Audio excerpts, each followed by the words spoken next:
Kaiminėse Baltijos valstybėse, tai yra Latvijoje, šilumos energija kainuoja net 40%, o Estijoje 15% pigiau nei Lietuvoje.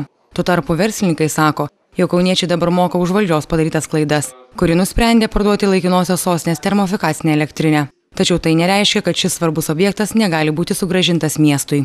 Teko tokį pasiūlymą padaryti termofikacinės elektrinės direktoriui, kad jeigu jie netesės savo pažadų investuoti į šilumos ūkį, tai miestas galėtų svarstyti galimybę, kaip nutraukti sutartį ir susigrąžinti. Analogiškas atvejis yra įvykęs Balkanuose, tai būtent Alitos kompanija lietuviška netesėjo investicijų planą ir iš jų atėmė nusipirktą turtą. Tai praktikoje yra, tik reikia dirbti. Kauno termofikacinė elektrinė parduota prieš 8 metus. Ta kartą naujasis savininkas bendrovė Gazprom iki 2005 metų įsipareigojo į objektą investuoti per 130 milijonų litų. Taip pat 5 metus nedidinti šilumos energijos kainų Kauno miesto gyventojams.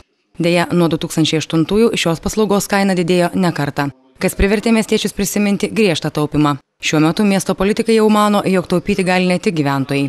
Šį procesą reikia perkelti ir į švietimo įstaigas, renovuojant jų šildymo sistemas. Švietimo biudžetas Kauno miesto savivaldybėje sudaro ženklę dalį viso miesto biudžeto, tai yra daugiau net negu 60% viso miesto biudžeto.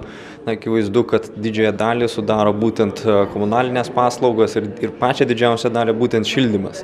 Akivaizdu, kad efektyvindami visą švietimo ūkį turime kalbėti apie tai, kaip švietimo įstaigos galėtų šitoje vietoje taupyti, nes sutaupydami švietimo sistemoje mes galime šitus kaštus perkelti kitur. Per metus iš miesto biudžeto už mokykloms ar darželiams teikiama šiluma sumokama beveik 23 milijonai litų.